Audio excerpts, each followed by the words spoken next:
Welcome to the webinar this week.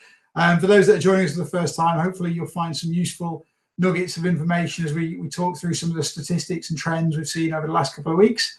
We've got Martin Dew and David Levett from Autoweb Design to us today. The presentation itself is going to last somewhere between 10 and 15 minutes, after which we will we'll open the floor to questions, observations, and anything you'd like to share. So without further ado, Martin, if you'd like to carry on, thank you very much. So in terms of what's happened since we last got together, there's been a few things. One thing that we've really observed and we've seen kind of in industry news is the fact that desktop search is increasing. You know, we've been talking for months and years about the importance of mobile, which is still really important. But what we're seeing with an increased number of people working from home is that desktop traffic through not only organic search, but through all channels on average, in most cases, has seen an uplift in this week versus the same week in February. So what does this mean? I suppose hopefully it means that people are settling into this new situation and finding new ways of doing things, but also it does back up the fact that there is hopefully an audience out there worth engaging with in order to do business when we come out of this. So yeah, very, very positive to see that. We've also had a bit of an update on Google My Business. So in last week's webinar, we spoke about the fact that Google had to restrict the use of some of its tools in Google My Business listings. For example, people were putting posts in reviews saying that they caught coronavirus in a business and things like this. So they now seem to be coming out of that, not entirely yet, but it's happening. And Google Posts now seems to be active. So what I'd say to everybody is use Google Posts in your Google My Business account to let people know about what's happening, how they contact you, if you're shutting down for a period of time, or what they need to do if they want to reach you, which we'll talk about in a second. In terms of last week, we spoke about what people are looking at online, what they're searching for in the UK. In the first day that we spoke about last week, which was right at the beginning of the kind of lockdown, we were seeing a lot of searches around furloughing, coronavirus, etc. And in the second day, we started to see more searches around things like B&Q, MOTs, this kind of thing. So people may be coming to terms with it. And I think that what we're seeing now, this is yesterday's full Google Trends, people searching for things like the weather, McDonald's, which is something that I'm definitely interested in, and things that are not necessarily related to coronavirus. So it does look as though this week has been a period of getting to some sort of normality that's going to last however long it lasts, hopefully not too long at all. But people are now, as I say, over maybe the initial panic and uncertainty, although clearly these are uncertain times. But good to see that people are looking at more usual stuff, I suppose. In terms of automotive then, we reported last week that since the onset of coronavirus, we'd seen a reduction in people in the UK searching for used cars as a topic. We did, at the end of last week's discussion, see a slight uplift. And what we're now seeing is a slight upward trend, a slight upward bump from the bottom of where we were, which you can see in the charts here. Still, we're around about 50% down from the peak, but perhaps again a sign that people are starting to look at things. And I've certainly seen reports from other publishers to indicate the same kind of thing, that people are maybe starting to look. With new cars, we've seen quite a drastic climb since we last spoke.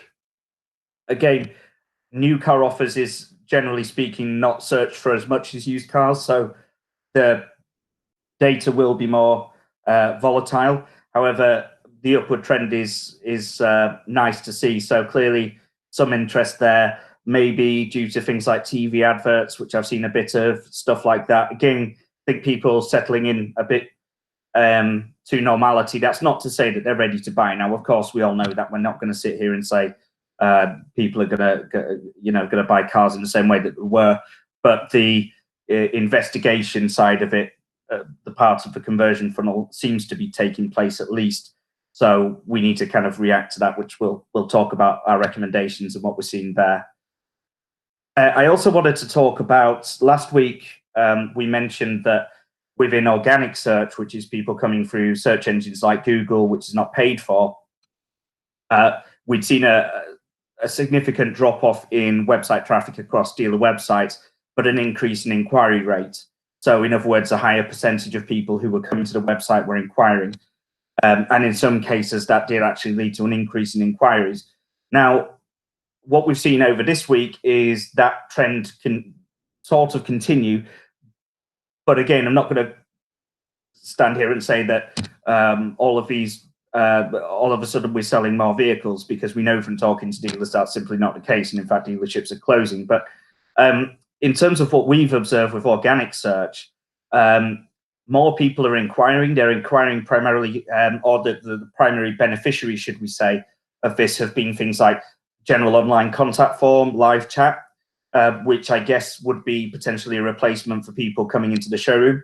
However, we have seen some very good results also with used car inquiries and also brochure requests, which we've heard, again, some very strong positive gains there anecdotally. And I suppose what this says to me is that people coming to the websites now through organic search are generally these bottom of the conversion funnel type visitors. So they're coming to the website in order to contact you more so than they were. That said, my colleague David will just interject here on the pay-per-click side of things, because in the PPC campaigns that we run for our clients, they're generally more generic search terms. So it's not people necessarily searching for a business or with as much intent as somebody searching for your business name would have. And we've seen some fairly optimistic results there, haven't we, David? But obviously, again, with various caveats. Yeah, we have. So yes, I've been looking at data for all the channels and comparing trends over the last couple of weeks just to see what we can find.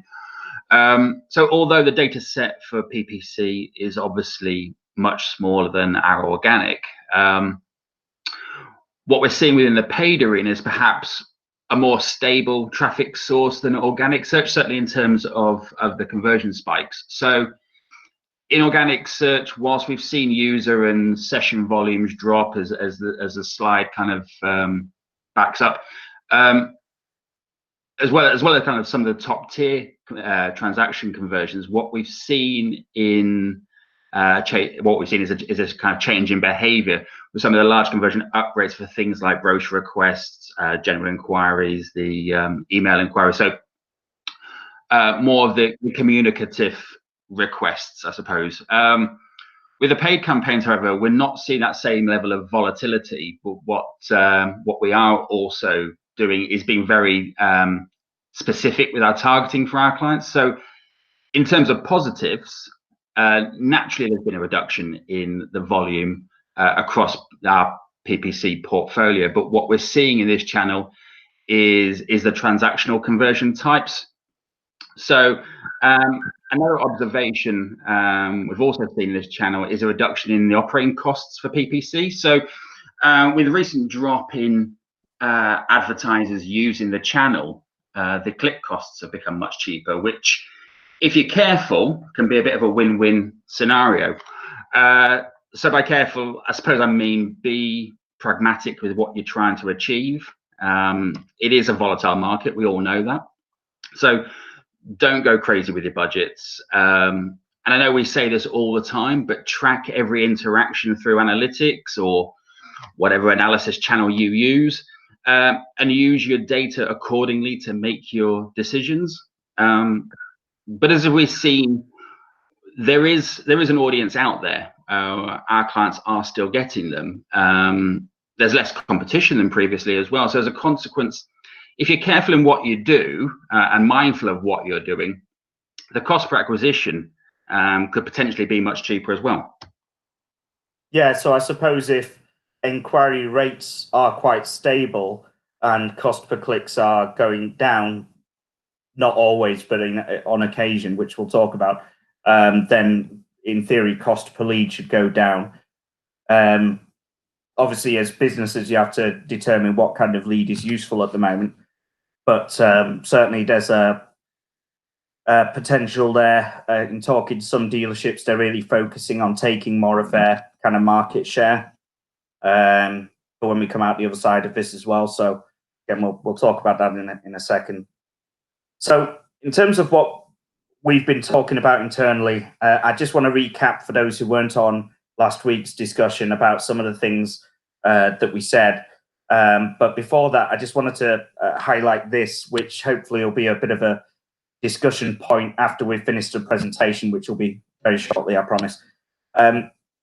This was an interesting statement from Rick van der Kuy from Microsoft. He's one of their senior advertising people. And on the automotive industry, he said this: pushing on sales and 0% APR is not where it's at. Instead, consumers are responding to message of unity and reassurance. So think about setting up a landing page with video capabilities and interactive formats available to complete transactions. So I think this largely agrees with what we were all saying on the call last week, is that now is not the time for a hard sell. But again, we'll reiterate that in a second and go into a bit more detail on what that means and what can be done. We also shared this, which is a basic housekeeping for those who haven't already. Please, if you are closing or changing your hours during coronavirus, which I'm sure everybody on this call is, make sure that your Google My Business is updated with the right information, and also your other local business listings, things like Bing. Perhaps consider having pages or information on your site about what's happening during this period, and use your social media to communicate that information to your audience. And the bulk of the discussion last week was around these points. Again, we recorded the webinar section of last week's discussion, so happy to share that with anybody who missed it. But the key thing I think that we're all saying is it's the time to build audiences. And by that we mean engage with people who could potentially buy in the future, but also from a technical point of view, make sure that through your Google Analytics and things, you're actually setting up those audiences so that in future they can be marketed to in the appropriate way and also measured for value. So some audiences will be of higher value than others, depending on the percentage of them that inquire. But key thing is to update your strategy, because the strategy that we all put in place at the start of the year or end of last year clearly isn't what we're tasked now with executing. Times have changed. So as we're having these conversations weekly, some of the stuff that we're saying is going to be different, because we're seeing what happens. These are very, very volatile times. So the strategy has to be a bit flexible, but also properly measured. And the key thing is to sit down and say, okay, during this period, what is my strategy? Even if that strategy goes a couple of weeks in the future, rather than, you know, if this period gets extended, clearly things change again. So key thing is to make sure that you've got that down, you know what you're aiming for and measuring it. But in terms of what we've been discussing this week, I think David touched on it a few minutes ago, and I'll defer to him again in a second. But there is an opportunity within paid media still, be that paid social or pay-per-click, because we're not saying for everybody, and this certainly isn't a call where we're trying to convince people to do this. That would be for the advertising agencies who profit from that, I suppose, in terms of clicks. But we do see opportunity. We do see some dealers making really good use of that opportunity. But because it is so volatile, you need to have, we don't advocate setting up a paid social or paid search campaign or anything like that, where you just kind of set it up and leave it to run. In these times, in order to take advantage of Evolve, sorry, back there. You need to be managing this daily. So I'll pass over to David to maybe talk about that a bit more. Yeah, so you're right. I mean, the key takeaway here is the daily management piece. So you're right, this isn't for everyone. And back to the strategy bit, we do need to cut our cloth accordingly. So I appreciate what the market is doing at the moment, what we can do to nurture the business through these times. The premise here with regards to paid, it is still a productive channel to be in, whether that is paid social or through Google paid ads.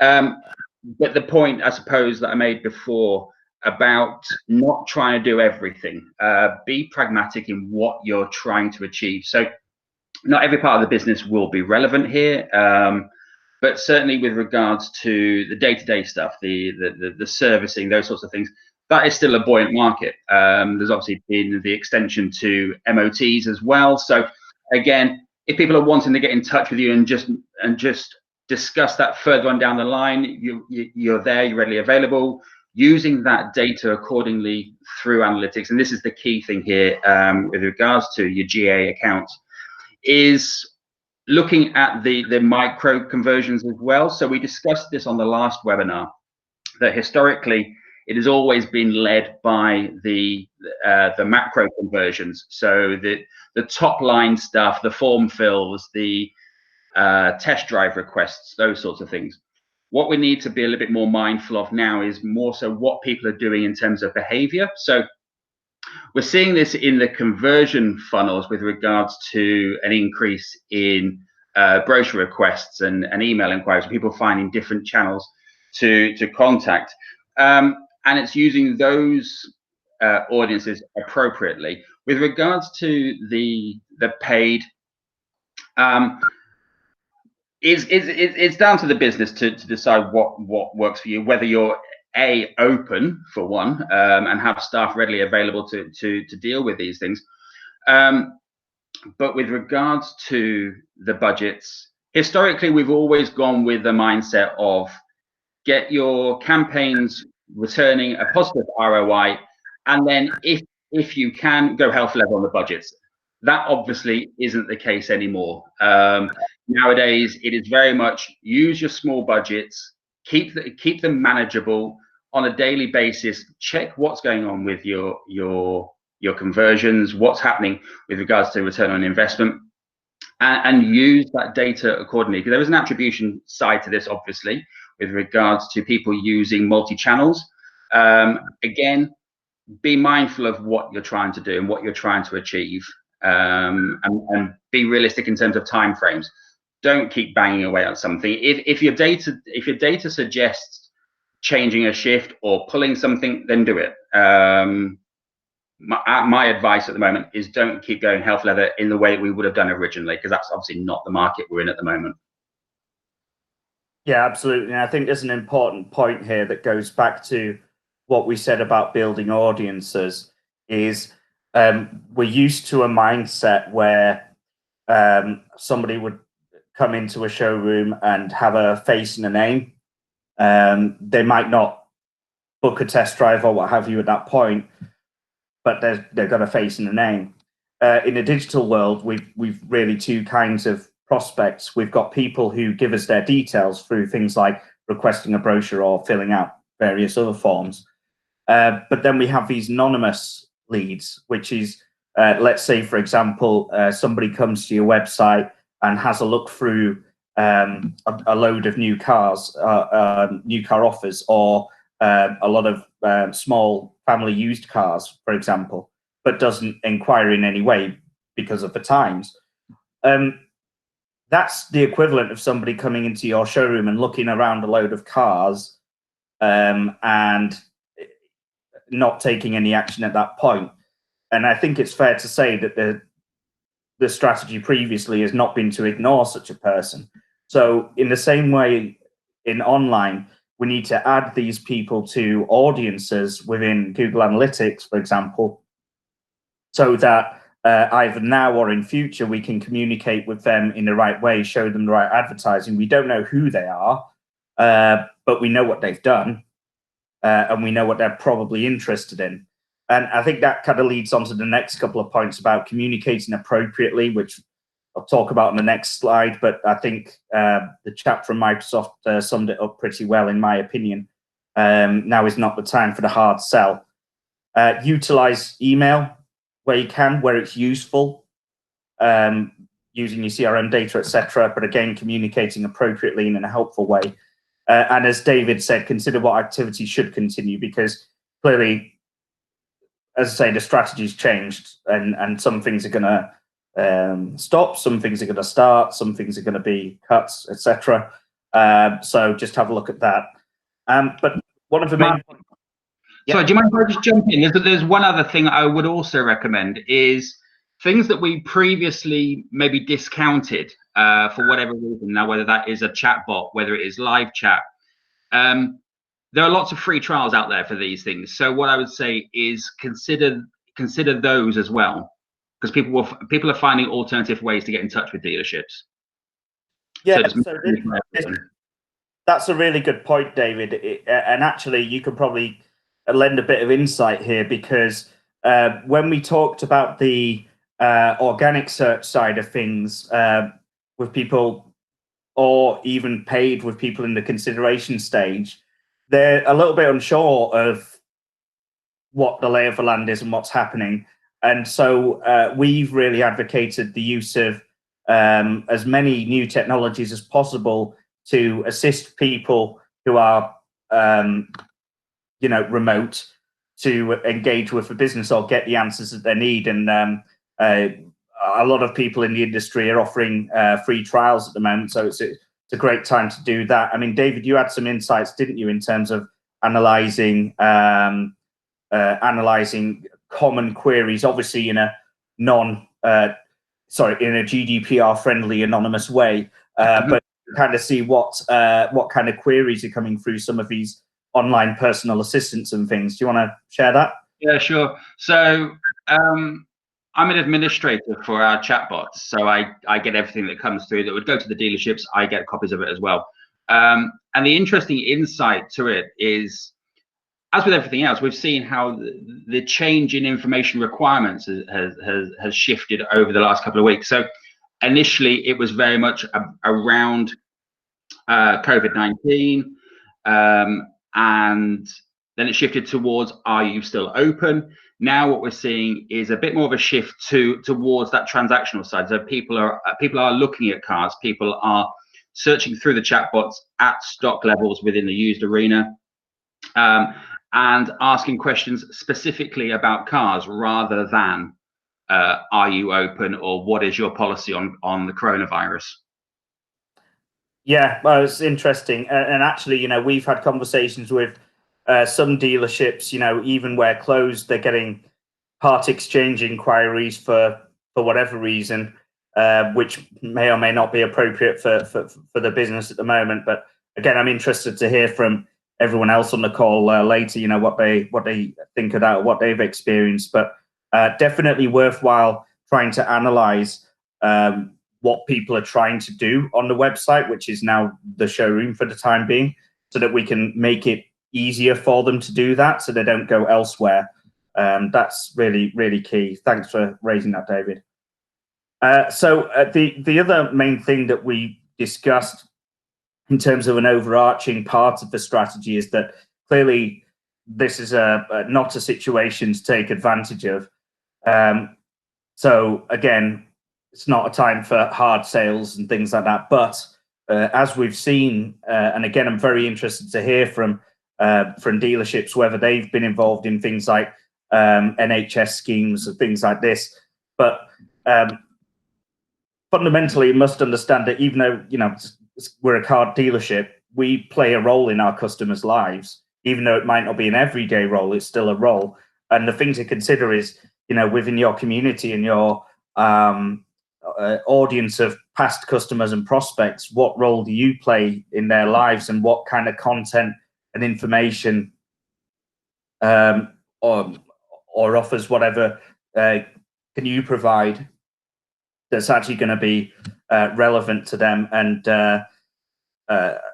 do what we're all doing, I suppose, at the moment, which is really trying to help each other.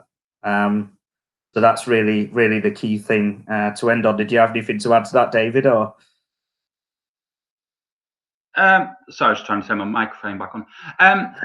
No, I don't think so. I think you've touched on all the points there. The main bit really is about nurturing the leads, nurturing your customers, guiding them through as best as possible through what is a very difficult time for all concerned, and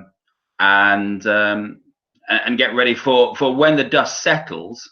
I think this is the main thing, certainly from an SEO point of view. When the dust settles, everybody is going to be going for it big time, because everyone has money to recoup, customers to get back in touch with, and so on and so forth. So the more we do now behind the scenes to nurture that, the better we'll be for when we're good to go.